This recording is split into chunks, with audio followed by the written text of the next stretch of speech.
Good morning. Class 12 के लिए surface chemistry का ये लेक्चर नंबर 4 है। लेक्चर नंबर 3 में आपके पास फ्रॉन्डलिक एडजॉर्प्शन आइसोथर्म होगा और वो टॉपिक सिर्फ बिहार बोर्ड के बच्चों को करना है। एक बार देख लेंगे, अगर लॉन्ग क्वेश्चन आया तो उसमें संभावना कम है, लेकिन वो वीडियो सिर्फ और सिर्फ बिहार बोर्ड और सीबीएसई बोर्ड के बच्चे देख सकते हैं। जैक बोर्ड के विद्यार्थी फ्रॉन्डलिक एडजॉर्प्शन आइसोथर्म का जो लेक्चर नंबर 3 है वो वीडियो जैक बोर्ड वाले नहीं देखेंगे। एडजॉर्प्शन में जैक बोर्ड वाले बच्चों को करना है फिजिकल और केमिकल एडजॉर्प्शन में अंतर, एडजॉर्प्शन को प्रभावित करने वाले कारक, एडजॉर्प्शन और एब्जॉर्प्शन में अंतर, ये प्रश्न उनको कंप्लीट करनी है।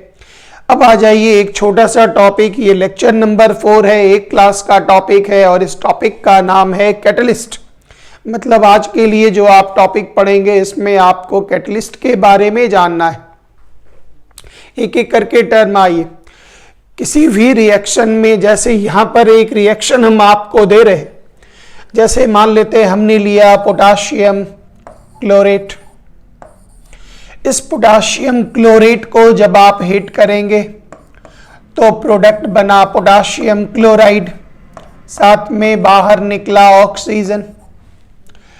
अगर विदाउट कैटलिस्ट हम काम करेंगे तो ये रिएक्शन बहुत धीमा होगा, बहुत धीरे दर में होगा, रिएक्टेंट को प्रोडक्ट होने में बहुत लंबा समय लगेगा। लेकिन अगर इसी के जगह पर हम अगर यहां पर मैग्नीज डाइऑक्साइड डाल दें तो ये काम बहुत जल्दी होने लगेगा। तो यहां से थ्योरी याद रखना है, वन लाइन। जिस किसी भी सब्सटेंस को रिएक्शन में डालने के बाद वो रेट ऑफ रिएक्शन को चेंज कर देता, इंक्रीज नहीं, चेंज कर देता, मतलब उसके दर को बढ़ा भी सकता या उसके दर को घटा भी सकता, तो ऐसे सब्सटेंस को हम लोग नाम देंगे कैटलिस्ट। हिंदी में नाम हो गया उत्प्रेरक। आगे आप इसके बाद एक टर्म देखें, किसी भी कैटलिस्ट के लिए याद रखिएगा उसका जो केमिकल कंपोजिशन, मतलब वो जिस अवस्था में होता, जिस कंपाउंड के रूप में होता, जिस पदार्थ के रूप में होता, उसमें कोई भी रासायनिक परिवर्तन नहीं होता। उसके बाद इसमें जैसे मान लेते हैं किसी रिएक्शन में आपने 10 ग्राम कैटलिस्ट डाला, काम खत्म होने के बाद भी आपको वापस 10 ग्राम ही मिलेगा। ये कैटलिस्ट की खासियत होती। नेक्स्ट पॉइंट, छोटा सा अमाउंट आप कैटलिस्ट लेंगे वो उस काम को करने के लिए पर्याप्त है, क्योंकि उसमें खपत नहीं होता। उसकी जितनी भी छोटी सी छोटी मात्रा लीजिएगा वो उसमें बरकरार रहता, मेंटेन रहता है। कैटलिस्ट स्पेसिफिक होता है। ये सब जितनी पॉइंट बता रहे हैं ये जानने के लिए है, जिसको आप जान के रखेंगे। कैटलिस्ट स्पेसिफिक होता, इसका मतलब हो गया जो कैटलिस्ट, जो भी पदार्थ जिस काम के लिए बना है, जिसके लिए हम उसका यूज करते हैं, वो वही काम करेगा, दूसरे हिस्से में वो इन्वॉल्व नहीं होगा। कैटालाइटिक एक्टिविटी ये आप केमिकल काइनेटिक्स में जान चुके, जो सरफेस एरिया जितना ज्यादा होगा रेट ऑफ रिएक्शन उतना फास्ट होगा। ये वही वाला पॉइंट है, केमिकल काइनेटिक्स के पॉइंट की फोटोकॉपी है, रिपीटेशन है। Positive catalyst, by name it is very clear, बस एकदम सिंपल याद रखना है। पॉजिटिव मतलब प्लस, तो वह पदार्थ जो रेट ऑफ रिएक्शन को इंक्रीज कर देता, वह सब्सटेंस जो रेट ऑफ रिएक्शन को इंक्रीज कर देता, ऐसे सब्सटेंस को हम लोग नाम देंगे पॉजिटिव कैटलिस्ट। अब इसमें आपसे क्वेश्चन दिया जा सकता है, what do you mean by positive catalyst, give one example. तो आप आराम से एग्जाम्पल डाल सकते हैं। जो पोटाशियम क्लोरेट में मैग्नीज डाइऑक्साइड डालते हैं और मैग्नीज डाइऑक्साइड यहां पॉजिटिव कैटलिस्ट के रूप में कार्य करता है। कैटलिस्ट काम कैसे करता है तो याद होगा, हर रिएक्शन को अंजाम देने के लिए एक एनर्जी चाहिए, जिसको आप केमिकल काइनेटिक्स में पढ़ चुके हैं, एक्टिवेशन एनर्जी। एक्टिवेशन एनर्जी की आवश्यकता होती है रिएक्टेंट को प्रोडक्ट में जाने के लिए। जैसे ही आप कैटलिस्ट मिलाइएगा तो वो क्या करता है, रिएक्टेंट से कंबाइन करके एक, समझ लीजिए, एक ऐसा पदार्थ बना देता जिसकी एक्टिवेशन एनर्जी कम हो जाती और जैसे ही एक्टिवेशन एनर्जी कम होगी तो इतने टक्कर वाले, इतने एनर्जी वाले जितने टक्कर होते वो सब प्रोडक्ट में बदल जाता। इसके कारण ढेर सारे रिएक्टेंट प्रोडक्ट में चले जाते और रेट ऑफ रिएक्शन फास्ट हो जाता। इसको आप ऐसे समझिए, मान लेते हैं कई बार ऐसा होता जो आप घर जा रहे हैं तो घर में आप रोड होके जाएं तो बड़ा घुमावदार है और पता चला पैदल हैं तो आप बीच खेत में से ही निकलते हुए चले गए, आपने दूरी कम कर ली, दूरी शॉर्टकट कर दिया। तो वही चीज यहां पर है, एक नॉर्मल रिएक्शन को होने में जितनी एनर्जी चाहिए, जैसे ही आप पॉजिटिव कैटलिस्ट मिलाते हैं वो उससे जुड़ करके एक ऐसा पदार्थ बना देता जो एनर्जी को घटा देता और फिर वो प्रोडक्ट में बना जाता, तो वो कैटलिस्ट फिर वापस आ जाता, मतलब अपना काम करने के बाद वापस आ जाता, उसके अमाउंट में कोई भी कमी नहीं होती और इसको हम लोग नाम देते पॉजिटिव कैटलिस्ट। तो डेफिनेशन भी आप बहुत मजे में याद कर पाएंगे। तो इसके कारण क्या होगा, ढेर सारा कोलिजन ऐसा होगा जो पहले प्रोडक्ट में नहीं बनता था, अब वो सारा का सारा प्रोडक्ट में कन्वर्ट हो जाएगा। इसमें खाली डेफिनेशन याद रखिएगा, मैकेनिज्म का उतना टेंशन नहीं लीजिएगा। इसमें लार्ज नंबर ऑफ रिएक्टेंट जो है वो प्रोडक्ट में कन्वर्ट हो जाएगा और रेट ऑफ रिएक्शन फास्ट हो जाएगा। आगे आइए,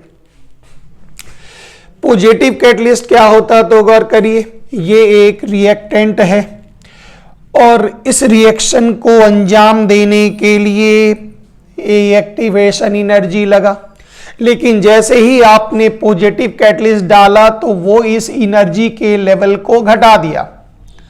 पहले इतने एनर्जी तक के जितने भी टक्कर वाले मॉलिक्यूल होते थे वो रिएक्टेंट में ही रह जाते थे और इसके कारण ढेर सारे मॉलिक्यूल प्रोडक्ट में चले गए।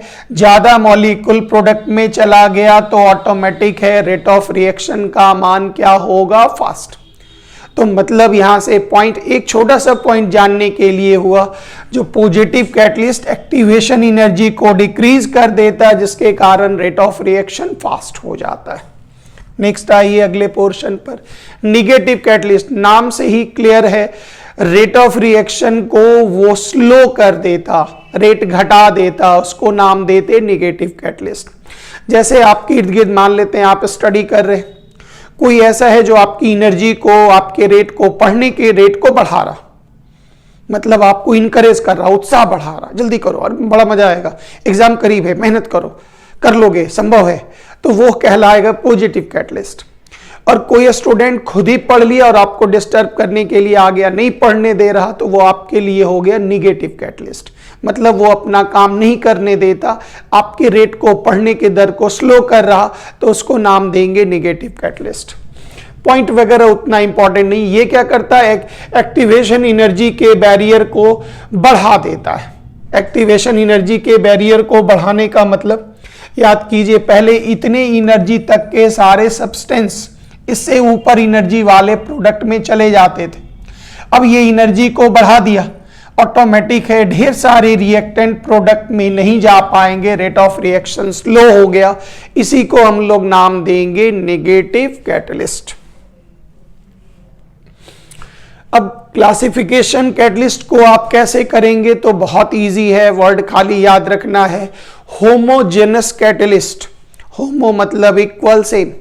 आप यहां से डेफिनेशन निकालेंगे, वेरी वेरी ऑर्डिनरी डेफिनेशन है, वह रिएक्शन जिसमें आप रिएक्टेंट प्रतिकारक के साथ कोई पदार्थ को, कैटलिस्ट को डाला, दोनों अगर सिमिलर फेज में हो, मतलब दोनों एक अवस्था में हो, solid solid, liquid liquid, gas gas, तो उसको हम लोग नाम देंगे होमोजेनस कैटलिस्ट। मतलब एग्जाम्पल आइए, इस एग्जाम्पल में गौर करिए, SO2 ऑक्सीजन से जुड़कर बना देता है SO3, SO2 gas, oxygen gas, NO2 gas, catalyst automatic है, ये क्या कहलाएगा, होमोजेनस। ईस्टर का हाइड्रोलाइसिस कर रहे, ईस्टर इज लिक्विड, यहां भी लिक्विड, और इसके ऊपर हमने H+ डाल दिया, ये भी लिक्विड, तो ऑटोमेटिक है, ये क्या कहलाएगा, होमोजेनस।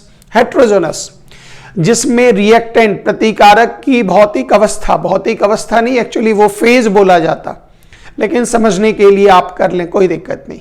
जिसमें रिएक्टेंट और प्रोडक्ट दोनों का फेज, दोनों की अवस्था, रिएक्टेंट और कैटलिस्ट दोनों की अवस्था अलग अलग होती है, उसको हम लोग नाम देंगे हेट्रोजेनस कैटलिस्ट। जैसे ethene is a gas, hydrogen is a gas, लेकिन निकल कैटलिस्ट जो है वो सॉलिड, तो ऑटोमेटिक है, ये कहलाएगा हेट्रोजेनस कैटलिस्ट। नाइट्रोजन हाइड्रोजन से रिएक्ट करके अमोनिया बनाया, आयरन इज ए कैटलिस्ट, ये दोनों गैस और आयरन सॉलिड, ये कहलाया हेट्रोजेनस कैटलिस्ट। ऑटो कैटलिस्ट, ये नहीं पढ़ना है, खाली जान लेना है।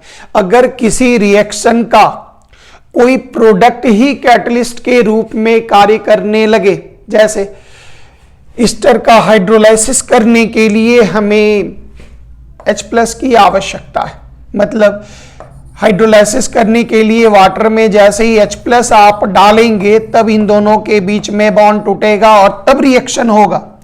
अगर हम H+ नहीं डालेंगे तो ये रिएक्शन नहीं होगा। ऑटो मतलब सेल्फ।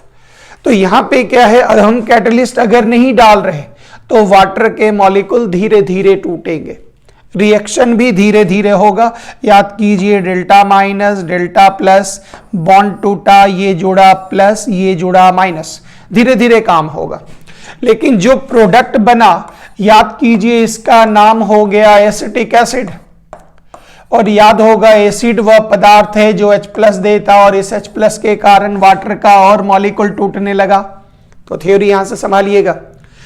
जब कोई ईस्टर पर आप वाटर डालकर हाइड्रोलाइसिस करते हैं और ऐसी हालत में H+ आयन के कारण जब ये टूटा तो ये जो प्रोडक्ट बनाया वो हो गया एसिड, और ये प्रोडक्ट ही कैटलिस्ट के रूप में कार्य करता है। इसको और इजी एग्जांपल से समझिए। जैसे मान लेते हैं किसी फैमिली में साधन बहुत कम है, बच्चे बहुत मेहनत से पढ़ रहे, लेकिन किसी एक बच्चे ने मेहनत करके सफलता हासिल की, उसने किसी बैंक में जॉब में उसका सिलेक्शन हुआ। अब वो क्या किया, अपने छोटे भाई बहन को खुद अपने पास ले गया, अपने वहां रख करके उन दोनों को मेहनत कराया, पढ़ाया और उनको भी सफल बनाया। तो वो घर पैसा नहीं भेज रहा, वो खुद उसके पीछे लग गया। तो जब एक प्रोडक्ट ही कैटलिस्ट के रूप में कार्य करने लगता तो उसको नाम देते ऑटो कैटलिस्ट। उसके बाद एक टर्म आया, नाम हो गया इंड्यूस्ड कैटलिस्ट। इंड्यूस्ड का मतलब प्रेरित होना, मतलब अगर कोई पढ़ रहा तो आपको भी महसूस होगा नहीं हमको भी पढ़ना चाहिए, वो मेहनत कर रहा नहीं हम भी मेहनत करेंगे। तो मैंने एक तरह से समझ लीजिए देखा देखी, प्रभावित होना, जो तुम ये कर रहे हो हमको भी ये करना है। इस तरह के पदार्थ को हम लोग नाम देते हैं इंड्यूस्ड कैटलिस्ट। जैसे एक बहुत अच्छा एग्जाम्पल है, सोडियम आर्सेनाइट पर आप ऑक्सीजन डालिए, वो ऑक्सीजन से रिएक्ट करके सोडियम आर्सेनेट नहीं बनाएगा। लेकिन जैसे ही सोडियम सल्फाइड पर आप सोडियम आर्सेनाइट दोनों को मिला देंगे, खुद से रिएक्शन करने के लिए देंगे, ये ऑक्सीजन के साथ कंबाइन नहीं करेगा। लेकिन जैसे ही आप इसके साथ इसको मिक्स कर देंगे, ऑक्सीजन देंगे, तब क्या करता, ये सोडियम सल्फाइड इस बॉन्ड को तोड़कर ऑक्सीजन लेके सोडियम सल्फेट बना। जब ये देख लिया जो भाई मेरा पार्टनर रिएक्शन कर रहा, वो काम कर रहा, हम बैठे हुए हैं, तो वो भी लपक कर इस ऑक्सीजन को कैप्चर किया और इस चीज में कन्वर्ट हो गया। कई बार ऐसा होता है जो हम किसी से पूछते हैं खाना खाओगे, बोला नहीं खाएंगे, पेट भरा हुआ है। और जब आप खुद खाना खाना शुरू करिए तो बोलेगा हमको भी भूख लगे, मेरा भी खाना निकालो, हम भी खाएंगे। कई बार किसी बच्चे को नींद लग रही, पता चला उसका रूममेट जो है वो पढ़ रहा, अब उसकी एक बार दो बार नींद खुली, भाई ये तो पढ़ रहा हमसे ज्यादा नंबर ले आएगा, फिर उसकी भी नींद टूट गई, नहीं हम भी पढ़ेंगे। और नहीं तो कई बार ऐसा होता तो लाइट बंद करो हमको सोना है, नहीं हमको सोना है, या फिर गाना गा के डिस्टर्ब करने लगा, किसी तरह वो भी सो जाए तो हम भी सो जाए। और नहीं तो वो पढ़ता रहा तो इसकी नींद हराम हो गई। ये कहलाएगा इंड्यूस्ड कैटलिस्ट, प्रभावित होना, प्रेरित होना। पॉइजन नाम से ही काफी क्लियर है, जहर, मतलब एक कैटलिस्ट की जो क्षमता होती, अगर उस पर पॉइजन डाल दीजिएगा तो वो कैटलिस्ट की कार्य क्षमता को घटा देता, ये पॉइजन का गुण होता। पॉइजन कभी भी खुद कैटलिस्ट के रूप में कभी नहीं कार्य करेगा, लेकिन वो कैटलिस्ट की कार्य क्षमता को घटा देता, कैटलिस्ट के सतह पर ऊपर ही जुड़ जाता, हम तुमको काम नहीं करने देंगे। मतलब कैटलिस्ट काम कर रहा है उसको नहीं करने देंगे। तो पॉइजन क्या करता है, सतह पर पहले ही जुड़ जाता है, जिसके कारण रिएक्टेंट का आपस में संयोग नहीं हो पाता। ये पॉइजन का पॉइंट हो गया। जैसे इस रिएक्शन में आर्सेनिक पॉइजन के रूप में कार्य कर रहा। पॉइजन कैसे करता, सतह पर पहले ही जुड़ जाता, रिएक्शन नहीं करने देता, जिससे केमिकल रिएक्शन डिस्टर्ब हो जाता, तो ये कहलाता पॉइजन। प्रमोटर, प्रमोटर पॉइजन का उल्टा है, ध्यान दीजिएगा।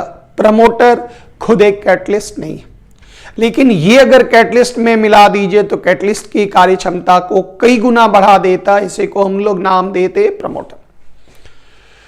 जैसे आयरन कैटलिस्ट है और मॉलिब्डेनम प्रमोटर है।